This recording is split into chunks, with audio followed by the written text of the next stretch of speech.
flows from the history and experience of black people. If you went into a psychologist's office, he would want, or she would want, to know your own personal history, because it is only through understanding your personal history as an individual that your behavior can be understood. A psychologist or psychiatrist could not take the history of another individual and just apply it to you and say, well, I know this other person very well, so therefore you must behave this way too. And the values they have and the ideas they have must be the same you have. The only difference between you and this other person is that they have a different color from you. That is not the way psychology is built, ladies and gentlemen. You can only be understood as an individual in terms of your own history and experience. When we talk about then the psychology of black people, we must understand that psychology in terms of the experience of our people. You cannot go and get a psychology from another people whose history and experience has been different and just impose it upon yourself. You will create problems. And therefore, I looked at the history and experience of black people and talked about psychology in those terms. We must talk about education in those terms, business in those terms, and anything else that is relevant to us in those terms. We must recognize that the love relationship between the black mother and her child, between the black father and his child, between the mother and the fathers and the sisters and the brothers in the black family is shaped by the political, social situation in which we as people live. And that has to be taken into consideration. So love, you see, under those circumstances, does not just flow up out of the heart. It's influenced by social political circumstances. If there was a difference in the family in terms of who was the darker or who was the lighter or who had the good hair or who had the bad hair, that means that racism in the political social system has entered into the parent. And the parent then transfers that racism, even in the way he or she relates to the children, onto the child, and creates in that child then an attitude toward itself and toward the world that flows from being in a particular social political position. You see, then, when the white psychologist talks about the parent and the child, they can talk as if it is the relationship between the parent and the child that makes the child what it is. However, when we talk about the black parent and the black child, we must talk about that black parent's relationship to the white world, that black parent's political position in the world. How black people have been dealt with in this society must be considered. And all of these things influence, to a good extent, how that black parent is going to relate to his or her child, what they're going to say to their children, how they're going to prepare their children for life, how they are going to express their love or not love toward their children. So then you must understand then that love, what we call love, is shaped, created, and maintained by social political systems. Therefore, as you will see when we go through this lecture, you must see how then your social life and existence itself is going to influence the way you relate to your husbands, to your wives, to your boyfriends, to your sisters, and to your brothers. I want to talk a moment or two in terms of what we call the relationship between love and community. I want us to understand that love between a man and a woman, or between a parent and a child, thank you very much, is ultimately a gift to the community itself. Thank you, kindly. I have emphasized before that when you have a child, you just don't have a child for yourself. The child just does not belong to you as a mother or as a father. A child is born into a community of people. The child is a gift to the community. because the child is not going to live in a world by itself. It's going to live in a community where it relates to other peoples. Its behavior is going to influence other people in the community. If it turns out to be a delinquent or crime-oriented, it's going to negatively affect the lives of other people. The community has to share in educating that child. The community has to share in supporting that child, feeding that child, providing jobs for that child, providing protection for that child. The community, if the child does not turn out well, has to provide rehabilitative services and supportive services and other kinds of services for that child. So then when a child is born, it is not only the responsibility of the parents who gave it birth, but it is also a community responsibility. And so consequently, when one has children, one must not only think in terms of how the child is going to relate purely to the mother or the father that gave it birth, but also how it is going to relate to the people itself. A child must ultimately grow up to contribute to the community's ability to support it and to support its family, to protect its interest. Because it is only with the community's support that the family and the child itself continues to survive. So we must keep in mind then that children are ultimately born to the community because they will influence the nature of the community. If the children that are born in the community are self-hating, as we will talk later on, or have problems with their identity, or self-control, or destructive and so forth, you will see a community that will fall apart.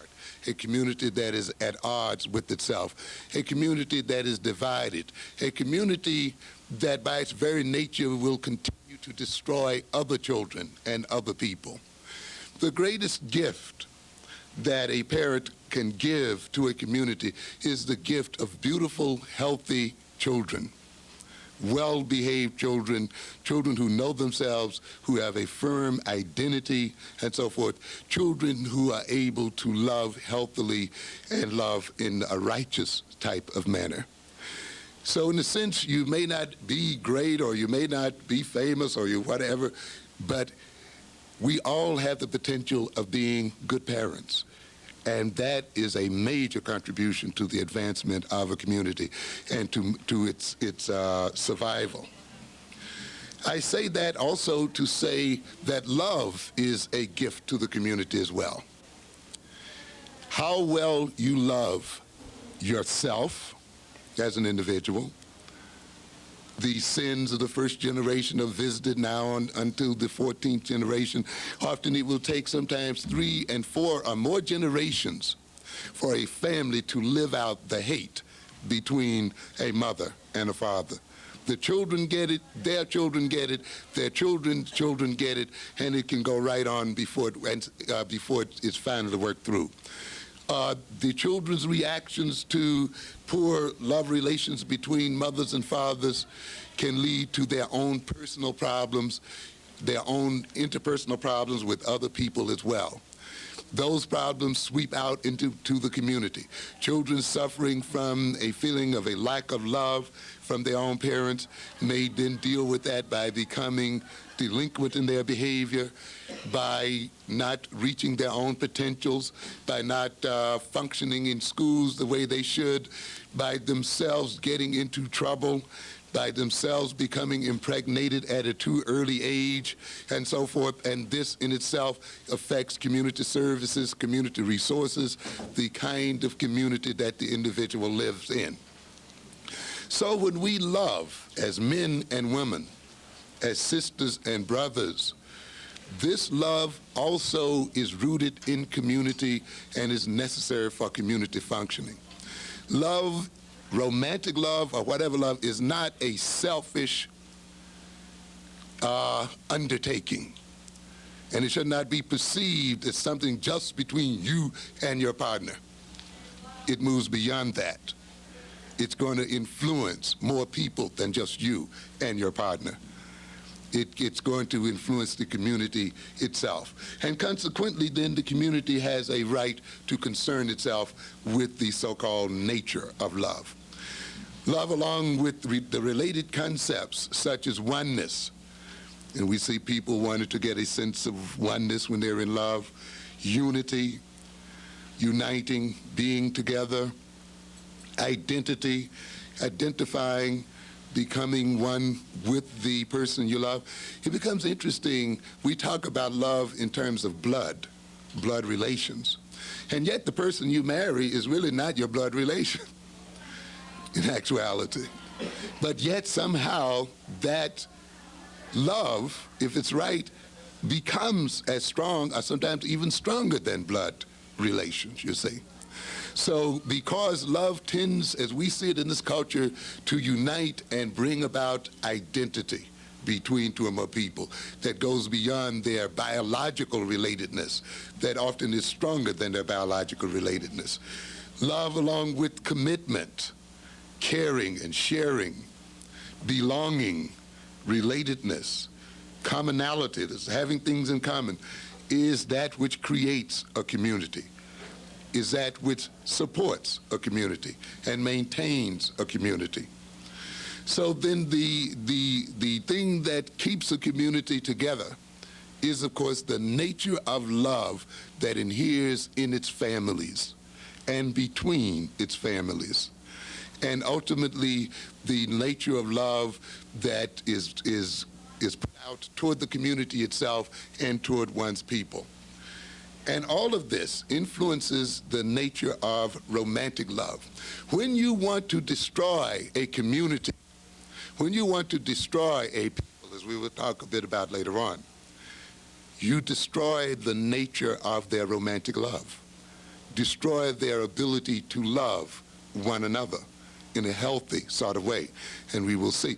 When you see and you think about the problems we have as people and as individuals in loving each other romantically, you must recognize in good part that problem and those problems have been set up by a political social system.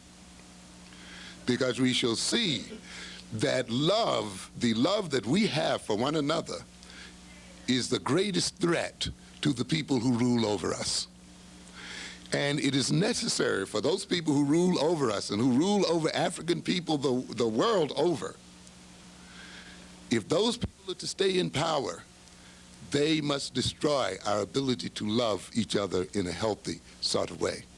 This is why, even if you're concerned with your individual love for your boyfriend or your husband, you cannot separate that love from what is going on in the world, politically and socially, because the nature of that love is defined by political, social circumstances. And if you can't understand why you have problems in your love relations, perhaps a good part of it is because you have not taken time to understand the nature of the political, social situation in which you live, because you have been made to think that your love is merely the concern of you and your partner and not rooted in what is going on in the world. Love is a part of the world you live in. The community ultimately defines love anyway.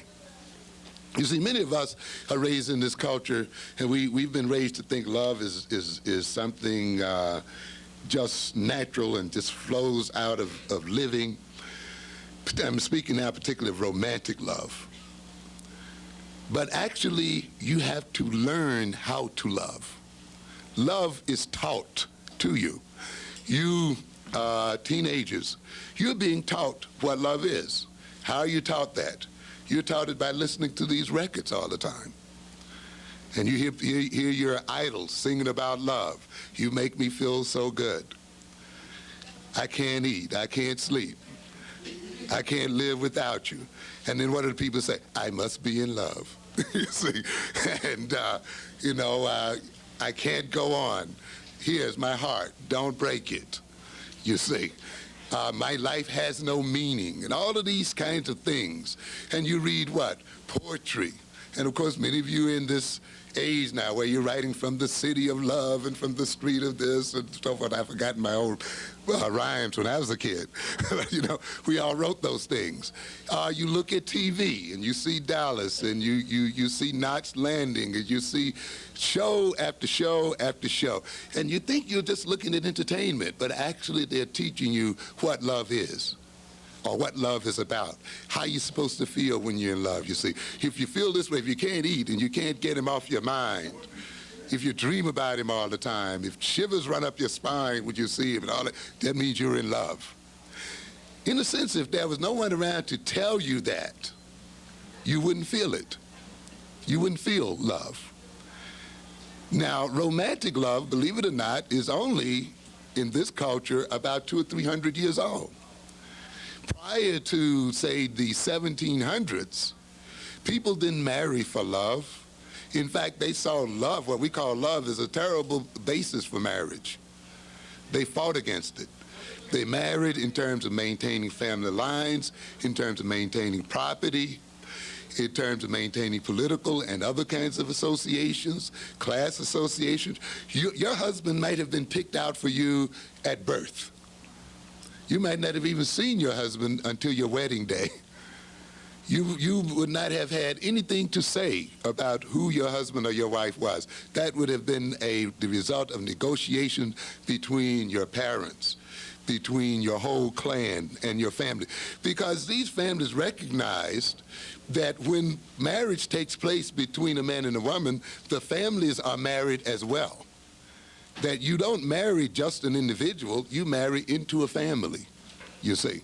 And consequently, it was the family that came first in determining marriage and marital relations. Now, this sounds very harsh to us today because we've been brought up with this other concept of marriage, that is, you marry who you love. But we can trace the history of marriage based on romantic love.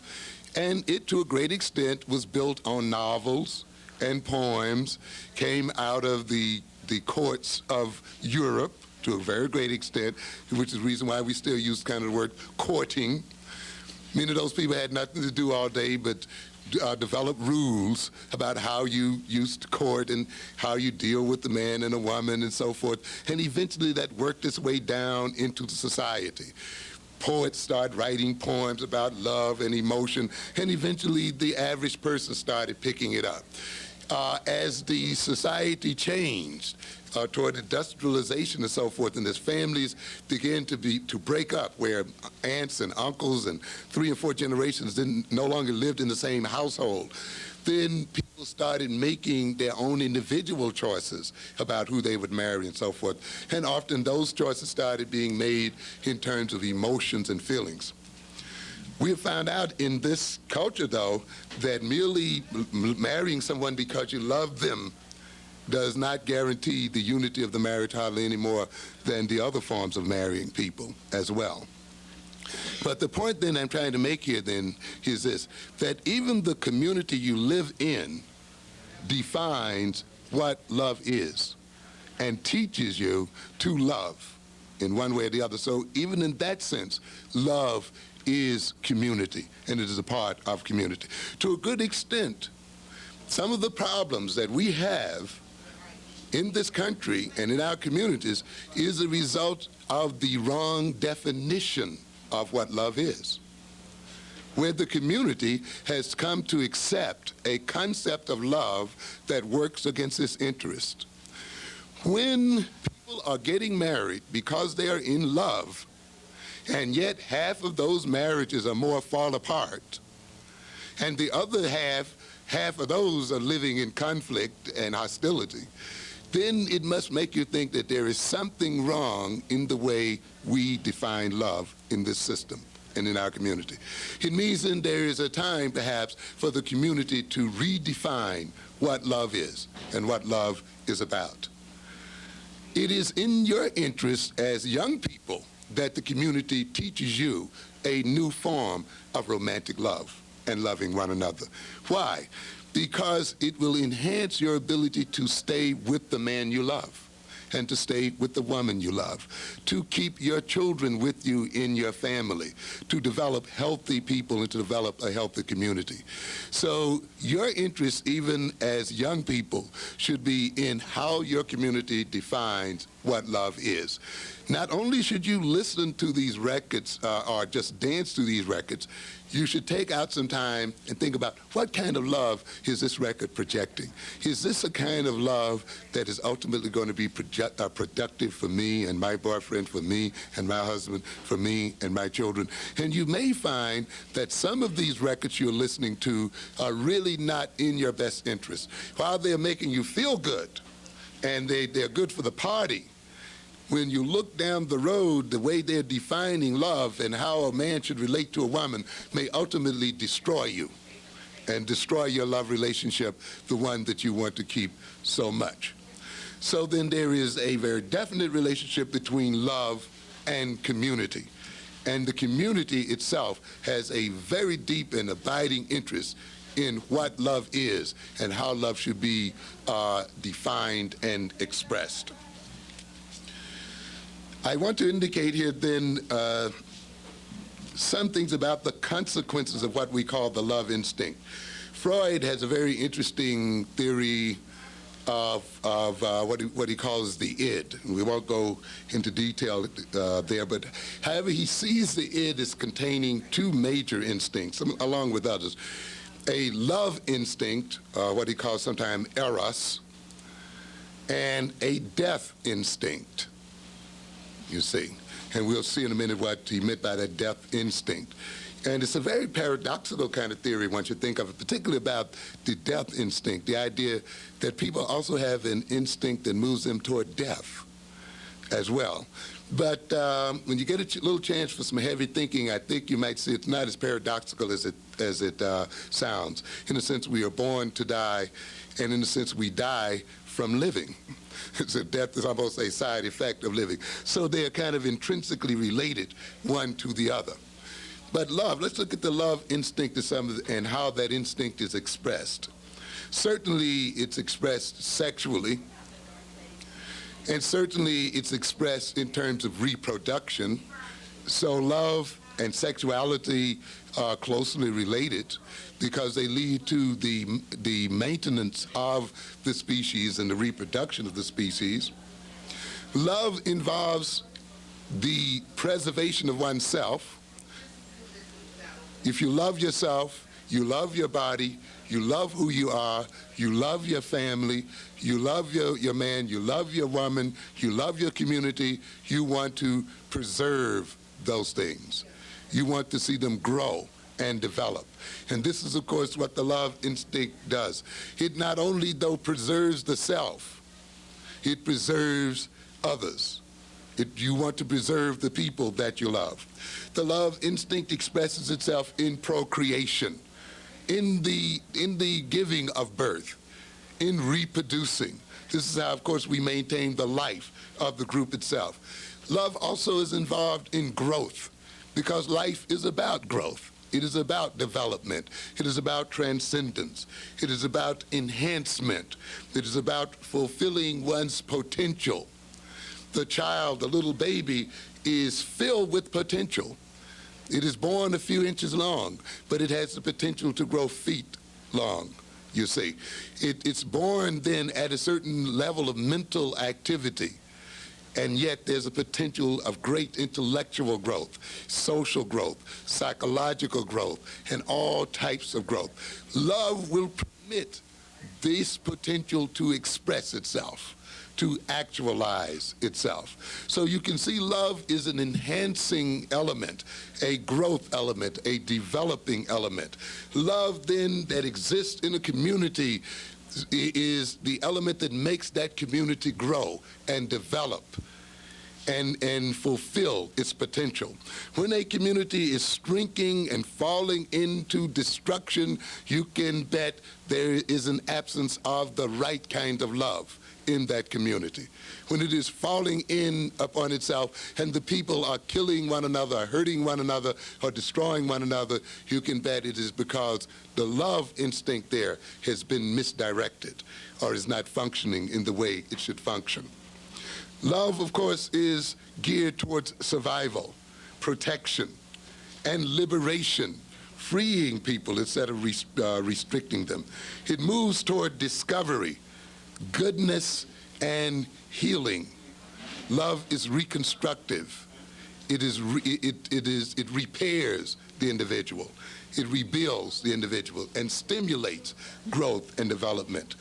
Love is elation. I'm sure this is the side of love we hear most about, isn't it? Elation, euphoria, feeling good. Love has its own natural high, its own euphoria.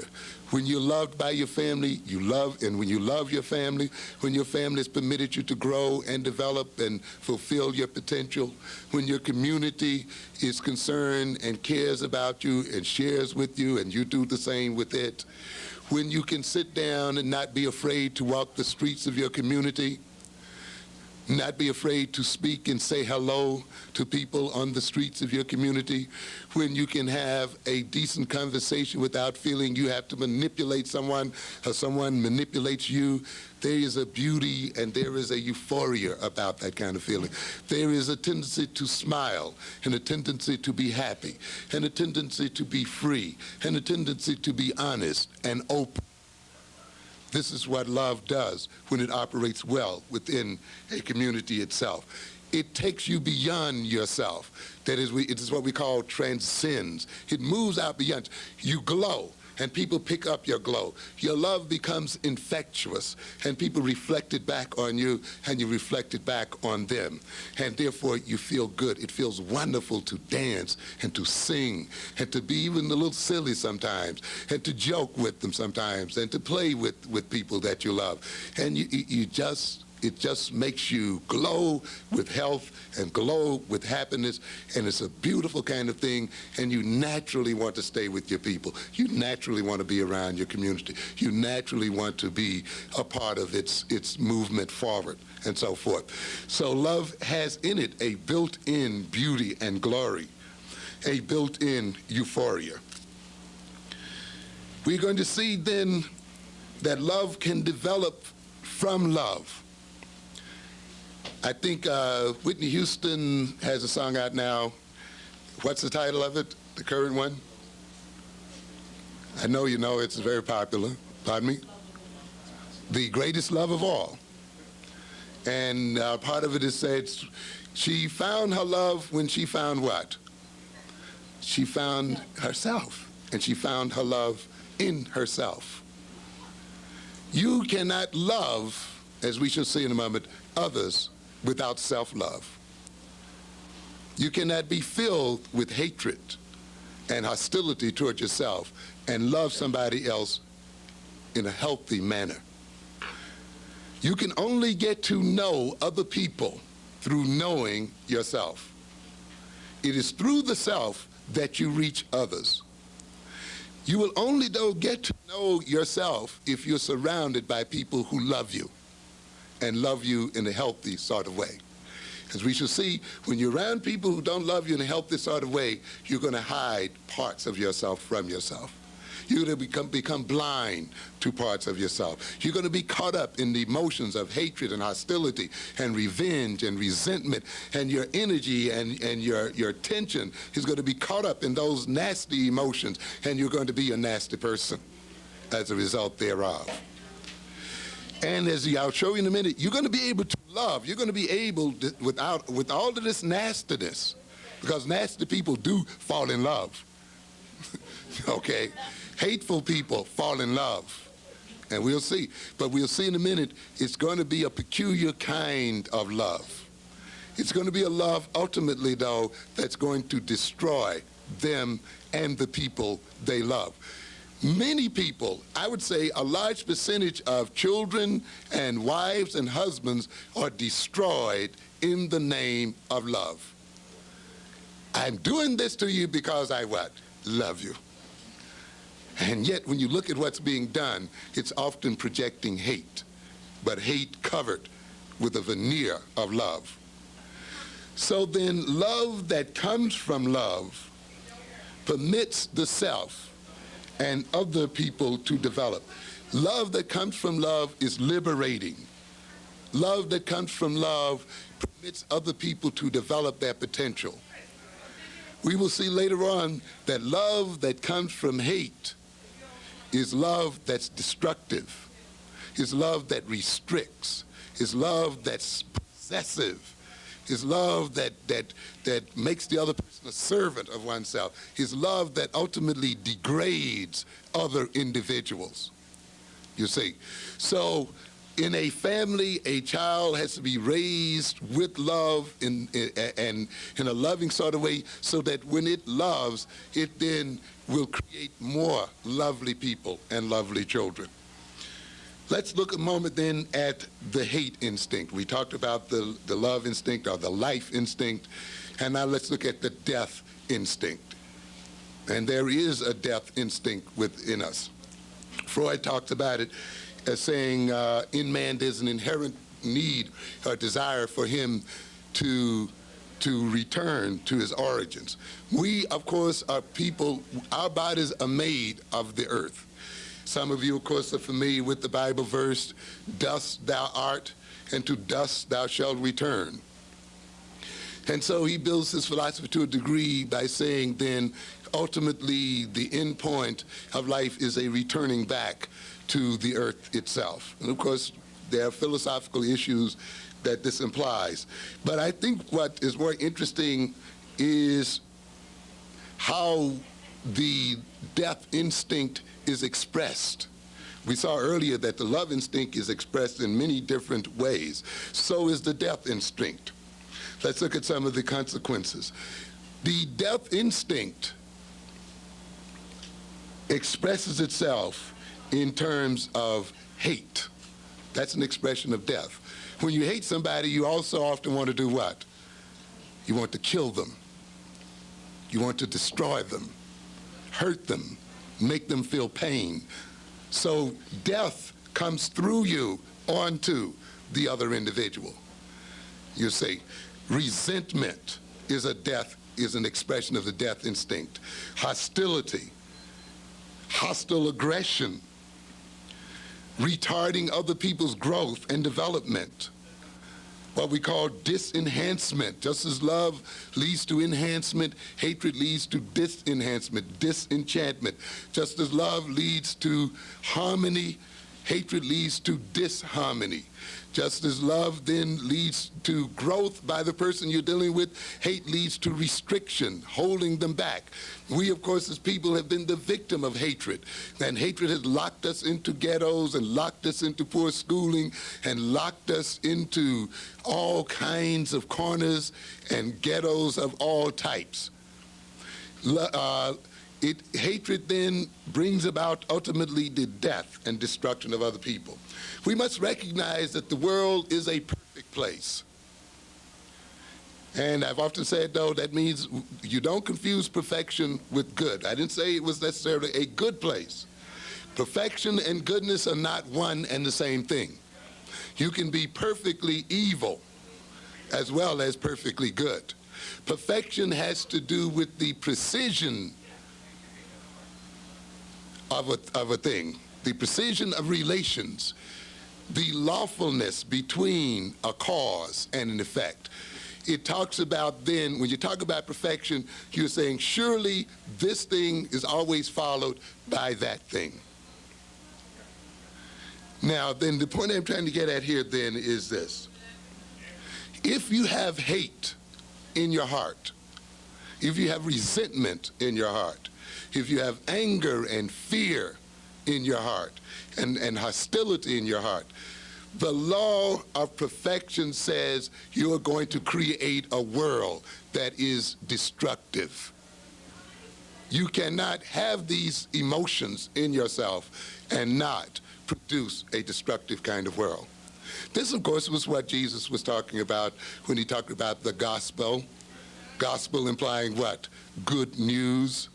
When he talks about love thy neighbor as thyself. Greet your enemy with what? Love.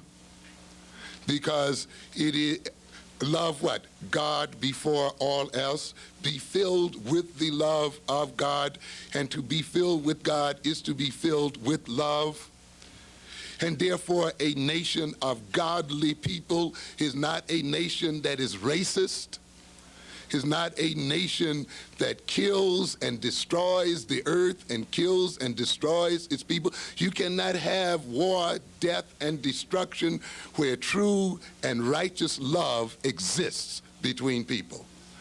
And what Christ was trying to get at then was this: if we could come to love others as we love ourselves, if we could come, and notice it says, as ourselves, which means we love ourselves as well, and it is through the process of loving oneself deeply that we love other people deeply as well.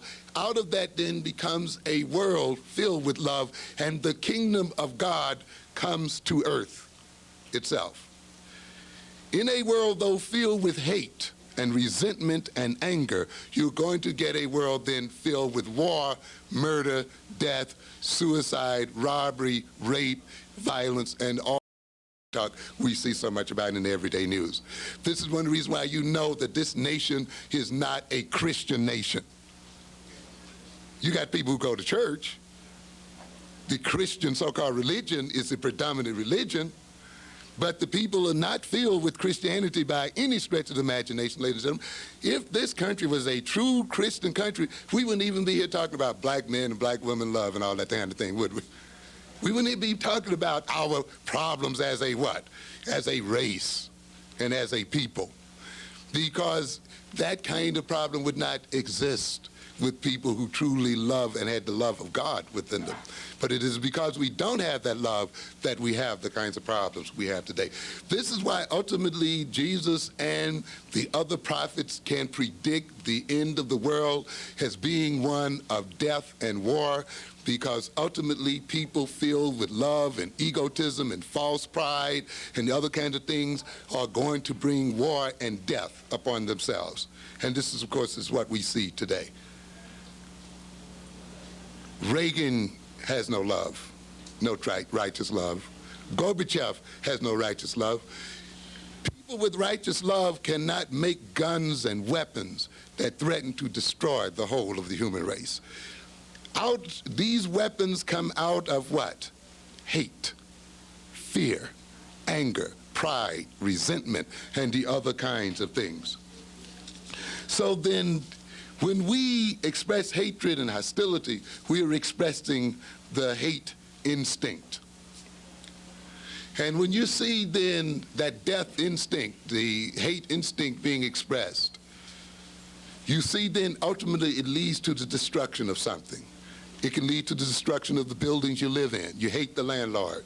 You hate the people who live in it. You hate yourself, and then you destroy the buildings around you, destroy the people around you. Anything that gets your neighbor's goat, you do. You like to see them upset. You like to blow their cool. You like to do things to them out of this instinct. Well, some of us can take hate that is expressed against our enemies. So, hey, they deserve whatever they get, right? And they deserve death, or they deserve the pain that we put on them. But you know, there's one thing peculiar about the hate instinct and the death instinct. It's no respecter of persons.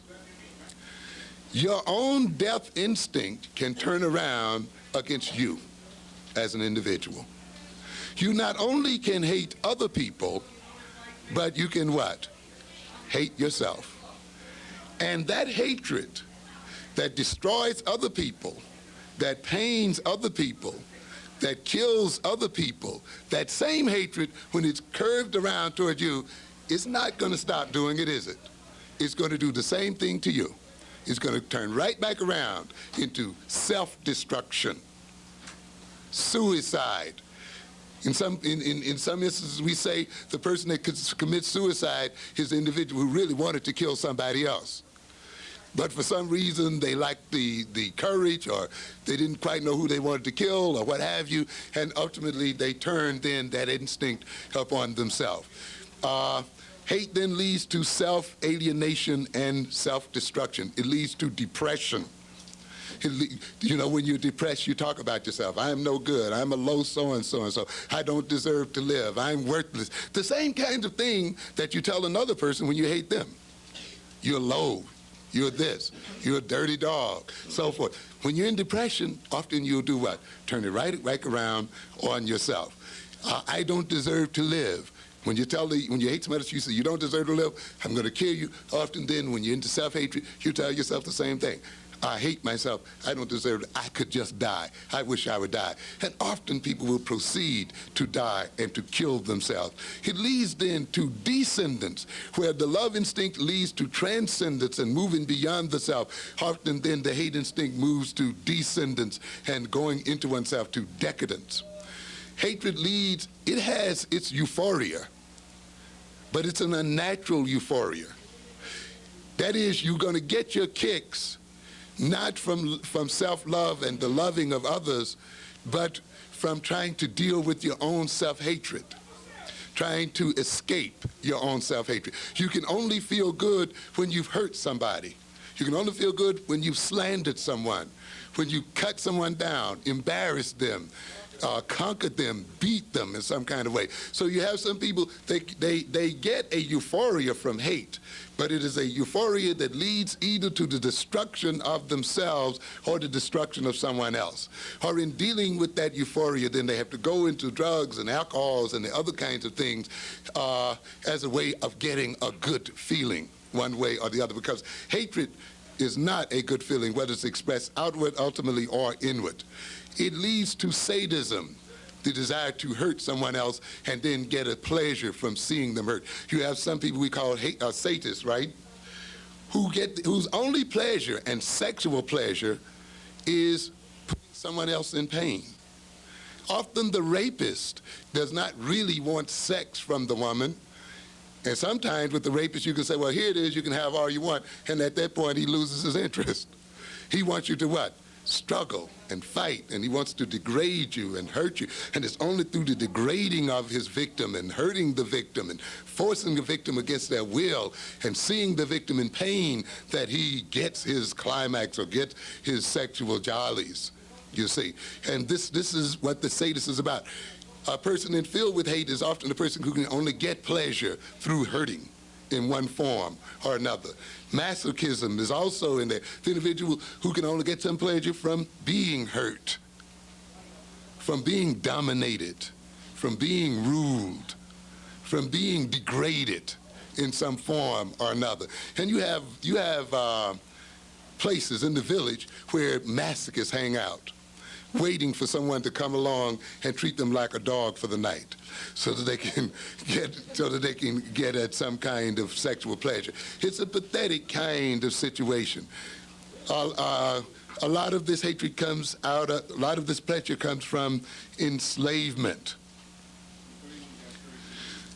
Now let's look then at the kind of love, as we said earlier, that comes from hate.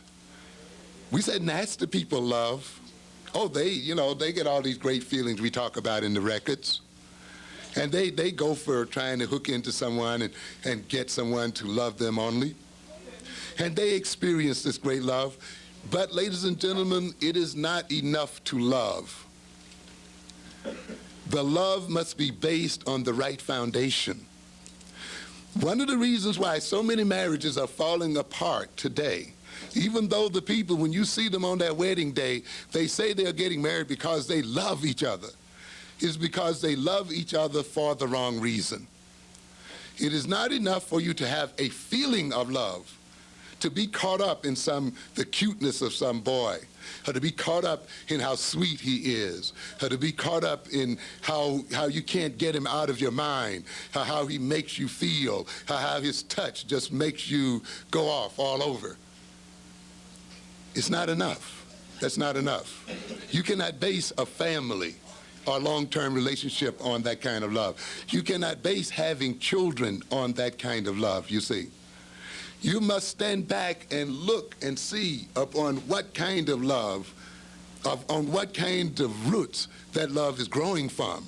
And you may note then that that love is growing out of hate, that love is growing out of resentment, that is growing out of an unhealthy situation.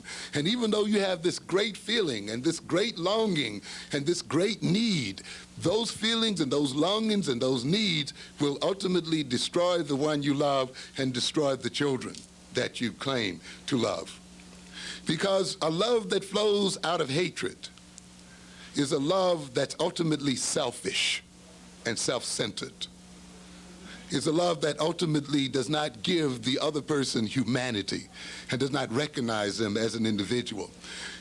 This kind of love is a love where you love yourself, but you can only love yourself at the expense of destroying the ones you love, only at reducing them in some form or another.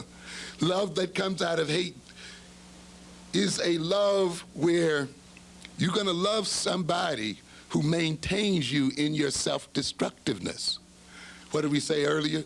When you hate and you hate yourself, you also engage in self-destructiveness. Now, the people that you fall in love with will often be the people who help you maintain your self-destructive nature. You love them because they help you what? Destroy yourself. Oh, I go with her because she's hip. You know, she smokes like me. You see? She shoots heroin like I do. I love her for that reason. I can't stand these straight people who don't smoke. I can't be around these people who don't shoot heroin. I can't be around these people, who don't like to fuss and fight and hate and drink and so forth. But I love this guy. They're real cool people because they support. Your friends are often your worst enemies because often you pick them because they do not confront you with truth. They do not confront you with your reality. They help to maintain you in your own self-deception. They don't say, hey, you're wrong. You're destroying yourself. It's terrible. Often we get rid of those people. They make us angry. Hey, I'm having fun. You blew my high, man. You blew my head. This person hanging around here, they not smoking and partying with me. You put a wet blanket on the whole party. And of course, the thing you're running from, of course, is that they may be pointing out how foolish and self-destructive you are. But you don't want to face that right now. So what do? You move toward people who support this. So the self-hating person falls in love, surely, and experiences love, surely. But 9 times out of 10, they're going to move toward a person who maintains their self-destructiveness. A part of the problem with the black love situation today, ladies and gentlemen, is that we have been duped into self-hatred by the European. You see? He's made us hate our heritage, hate our skin, hate our hair, hate our noses and our lips. He's made us hate Africa itself and the whole African heritage. He's made us hate being black as individuals. So consequently, we're going to love somebody who doesn't remind us of who we are and what we are, you see. And we move then in our love toward people who can help us what? Escape from that which we hate. And that's why we will often love our enemies if those enemies can take us away from ourselves. That's why we love our overeating. We love our over-sexing ourselves. We love our drugs. Anything that does what? Takes us away from our situation, we love it. And you will see, ladies and gentlemen, when you're in an oppressed situation, your world must be reversed. The European is 10% of the world's population, but yet rules over the other 90%. Europeans have no real natural resources or whatever, real natural wealth in their land, but yet they're the richest people on earth. Japan has no natural resources whatever, but yet it is seen as a powerful nation. These nations can only achieve that by maintaining the other 90% of the world in a state of deception, in a state of craziness and madness. That's the only way it can be done. You can only be robbed when you're deceived and you don't know what to do with the wealth that you have. And this is the community we have here today. The black community here, if we looked at it as a nation, would be the 10th or 9th richest nation on earth, but yet you call yourself poor. You don't want to educate your own children using your own money. You can't build your own schools and build your own universities and build your own nations. Not because you don't have money, but because the love you have makes you spend the money with your enemy. and you spend it then with the pusher and with the other person, and they make you feel good, and you love them because they supply you with this, and this love then, of course, takes you away, and you hate the people who don't supply you with that, even though they're your best friends, you see, and you attack them. So then this self-hatred that has been introduced into the black man means that often, if we do not clear this self-hatred out, we will love each other, yes, but the kind of love we have for each other will often end up destroying us. It will destroy our children, and we see many of our children are destroyed in the name of what? Love. Many of you youngsters will have children out of wedlock before you're prepared to have children, before you've grown in wisdom and knowledge. Why? Because what? I love him.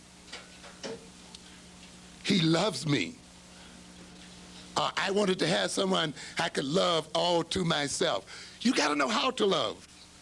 And sometimes you haven't grown enough yet to know what real love is about and how to truly love an individual. Love is not just a good feeling. It is about more than good feelings. As I will show you later, heroin makes you feel good too. Crack makes you feel good too. All kinds of destructive things make you feel good. And so if you love simply because you feel so good, then you can still love in a way that's going to destroy you and destroy the people that are with you. So it's not enough for you to have a baby for a boy because he makes you feel so good when you're with him, or because you have this great feeling. You see, it's deeper than that, and it involves more than that. People then who have not come to terms with their self-hatred are people who are going to love in a way that's going to destroy them. In order for us to be ruled over by this minority of people, we have to be backwards. Our minds have to be turned backwards. As I said earlier, this people who rule us today, we are a minority people in the world. We're not, we are a what? A majority people in the world. We're not minorities. There are many, many more black people in the world than there are white people, ladies and gentlemen. Many more. However, we've been deceived into thinking of ourselves as minorities. The European countries are dependent on us. We're not dependent on them. They must get their mineral resources from Africa. They must get their oil from Africa. They must get their diamonds from Africa. These computers and these technological instruments you see here today are only made possible through the minerals taken from the southern tip of Africa itself, because the minerals and metals are not found in this country at all. Up to almost 100% of the metals and other things that make space probing possible, that make satellites possible, that make jet planes possible and so forth, come right out of the soils of Africa. And yet we see Africans over there starving to death, ladies and gentlemen. And then they are projected as being what? Dependent nations. But it is the European who is dependent, but he must make you think what? That you are dependent. It's the old con game, isn't it? Yeah. This is the only way a minority of people can rule over a giant. You see, it's by conning them. It's like, you're the weak one. You're the dependent one. You need me. You can't live without me. You can't have all these TVs and this stuff if I didn't exist in the world. And of course, when you think that, you then submit and give your wealth away and hand it to them and let them have it. And then they, of course, use that same wealth against you to destroy you, to restrict you in various sorts of ways. So we must be, so when you're filled with self-hate, your mind is reversed. What it means is this: you will love the things that destroy you, and you will hate the things that advance your growth. And you watch and look at your behavior. Look at the behavior of your compatriots and watch if what I'm saying is not true. I hate to read. I hate to study. I hate to learn. Oh, but I love to party. I love to smoke. I love to drink. I love to screw. I love to, And all the loves often you will find will be loves that what?